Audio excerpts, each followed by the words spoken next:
Sa dakbayan sa Lapu-Lapu, upat ka mga managsuong gi-rescue human gibilin sa ilang balay nga nakapadlak sa barangay Punta Engaño, ipabilin una sa Lapu-Lapu City Home Care for Children, samtang magpadayon pa ang dugang assessment ug counseling sa inahan sa mga bata. Matod sa City Social Welfare and Development Office. Ani ang report.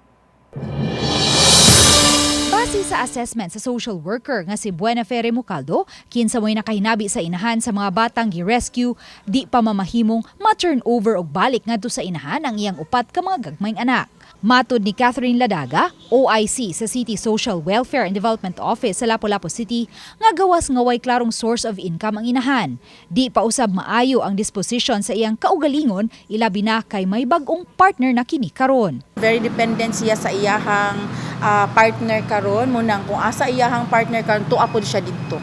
So mag-uban-uban siya. So munang nahitabo mabiyaan ang mga bata. So kailangan gid nato siya i-counseling sa iyahang mga parental responsibilities. Dugang sa pangu sa CSWD, hilabihan pa kagagmay ang mga bata busa delikado pa kaayo nga mabiyaan sila sa ilang inahan sulod sa taas-taas nga oras nga way nagatiman kanila. Subay niini, ipaubos sa CSWD ang inahan og dugang assessment ug counseling aron magiyahan siya sa iyang kinabuhi ug sa iyang mga responsibilidad ngadto sa iyang mga anak. Hinuon samtang anaa sa home care facility ang mga bata, hatagan og kahigayunan ang inahan nga mabisita ang iyang mga anak matag karon og unya. Gipasabot nila Daga nga di sila makahatag og time frame kung kanusa matugutan ang inahan nga makuha niya pagbalik ang kustudiya sa iyang mga anak kay mag-agad kini sa iyang kooperasyon sa himuong intervention sa CSWD.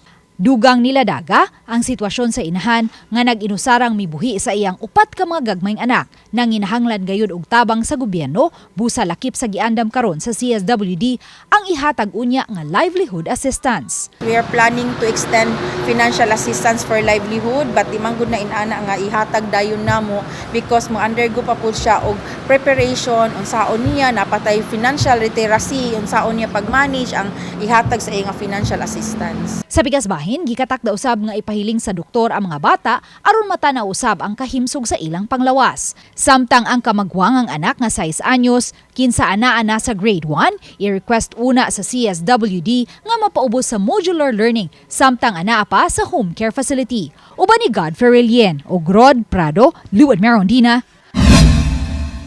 Balitang Bisda.